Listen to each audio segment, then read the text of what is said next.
Assalamualaikum warahmatullahi wabarakatuh. Waalaikumsalam warahmatullahi wabarakatuh. Selamat pagi anak-anak. Pagi. Sehat kalian? Sehat.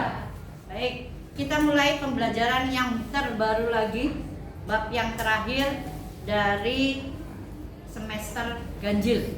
Ya, ini semester ganjil, materinya akan kita tutup dengan sumber energi, kemudian energi listrik dan daya listrik. Nah, sekarang kita lihat ini, ya. Di pembelajaran ini kita akan tujuan pembelajarannya adalah satu, mendeskripsikan bentuk-bentuk sumber energi. Kemudian yang kedua, kamu bisa tahu apa sih bentuk-bentuk dari perubahan energi listrik. Kemudian yang ketiga, mendeskripsikan pengertian dari energi listrik. Yang keempat, menganalisis besarnya energi listrik. Nanti di sini ada rumus ya. Rumus mencari besarnya energi listrik. Kemudian yang kelima, ini pengertian daya listrik. Daya listrik itu apa? Itu ya. Kemudian menganalisis besarnya, maka kita di sini akan ada rumus dan menghitung besarnya daya listrik.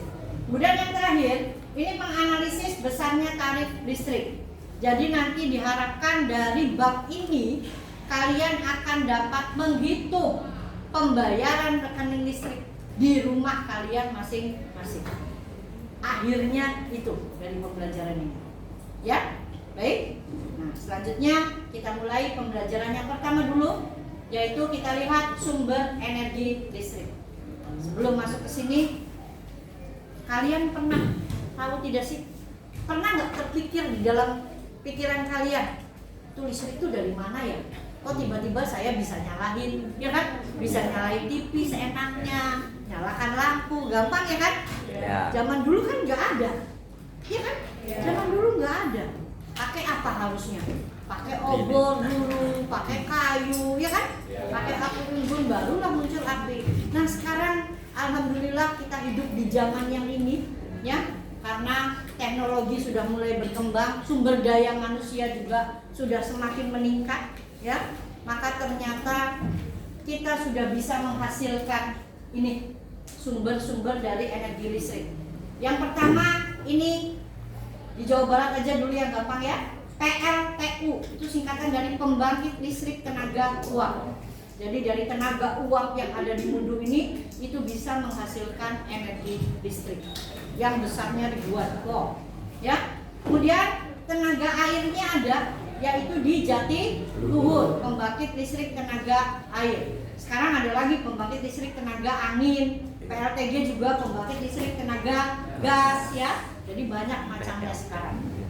Oke. Nah, ini adalah gambaran gardu PLN yang ada di Cirebon. Jadi nanti kalau misalkan ini dari pembangkit ini pindahkan ke gardu, dari gardu barulah dipindahkan ke rumah masing-masing.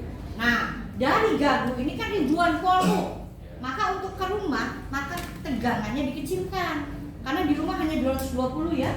Rata-rata 220 di rumah kita, maka dikecilkan. Nah, nanti kita akan pelajari di semester yang genap, yaitu tentang induksi elektromagnetik, khususnya tentang transformator.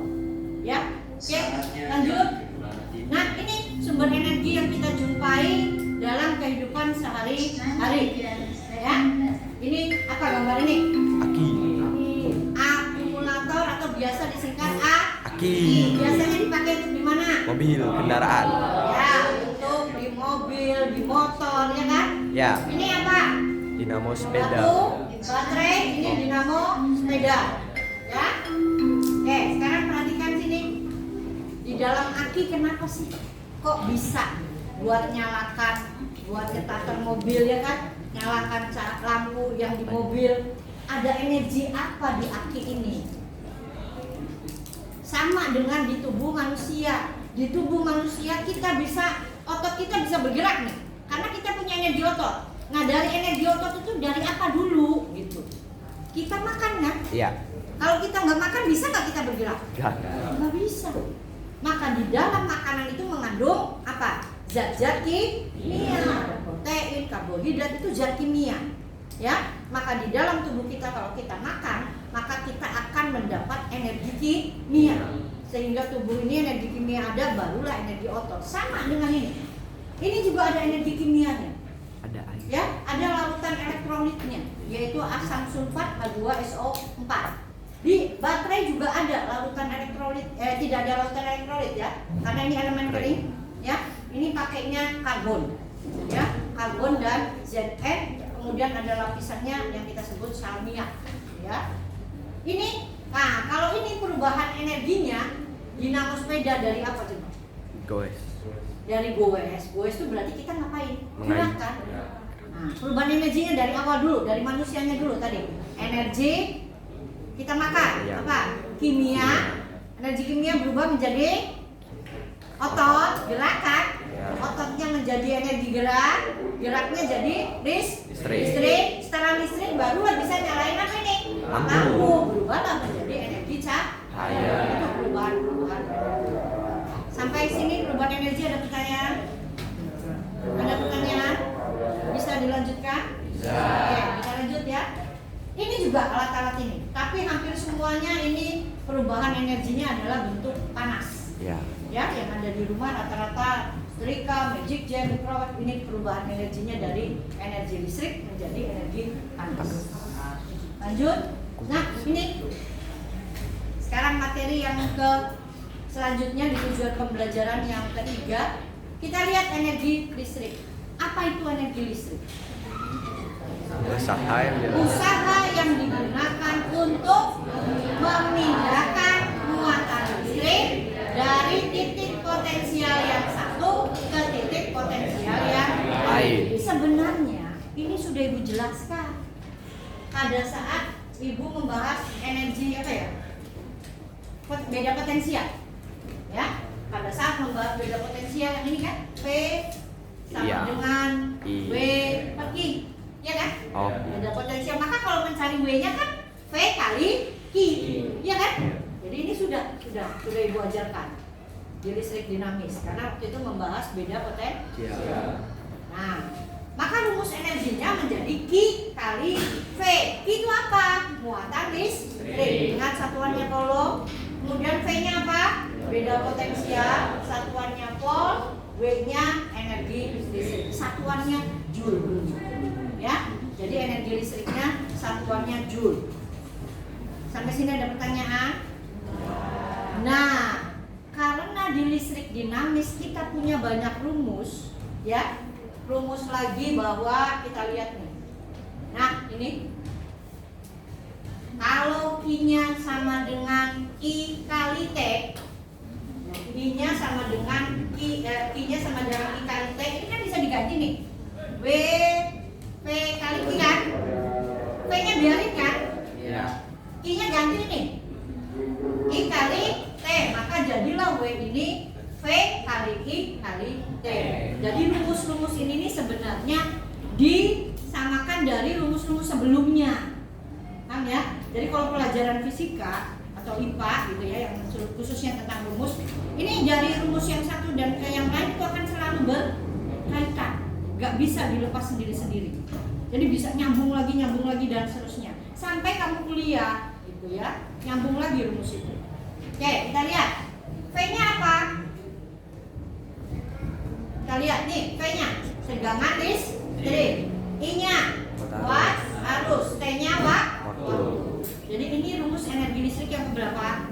Yang kedua. Selain W sama dengan I kali V. Ya kan? Ya. Ada lagi yang ketiga. Kalau kita ubah I-nya menggunakan hukum Ohm. Kita lihat ya. Kalau kita ganti pakai hukum Ohm. Ini hukum Ohm kan? V sama dengan I kali R. Ini juga I sama dengan V per R. Ini kan hukum Ohm. Ya. Masih ingat hukum Ohm? Bahwa besarnya kuat arus sebanding dengan besarnya beda potensial jika hambatannya tetap. Ya kan? Ini. Nah, sekarang di rumus yang ini nih lihat VIT. V-nya diganti. V ini diganti I kali R. Jadi ini I kali R. Muncul kata irit kan? Jadi irit kan? Tapi kalau nulis nggak boleh irit, nggak boleh kalau di rumus. Tapi benar, penggunaan energi listrik itu harus seirit mungkin. Irit, I-nya ada 2 berarti. Maka dirumuskan I kuadrat kali R kali T. Rumus energi listrik yang berapa? Yang ketiga. Yang keempat, kalau kuat arusnya yang dirubah, V-nya diamin, I-nya ganti, V per R. Maka rumusnya jadi W sama dengan V kuadrat per R kali T. Sudah berapa? Berarti 4. Nah, keterangannya ini sudah di listrik dinamis kemarin ya. R-nya hambatan listrik, kemudian apa lagi? Kuat arus. I-nya kuat arus, V-nya tegangan listrik, T-nya waktu. Sampai sini ada pertanyaan, nanti kita latihan soal. Ada pertanyaan? Silakan, ada pertanyaan. Nanti rumusnya ditulis, ada berarti ada 4 ya. Jadi nanti kalau ada soal, kalian lihat mana nih yang dipakai. Rumus yang pertama, kedua, ketiga, atau keempat. Makanya ditulislah diketahuinya. Oke, sampai sini ya pelajarannya. Nanti kita berkembang lagi pada jam berikutnya untuk daya listrik. Oke, sampai sini sudah ada pertanyaan?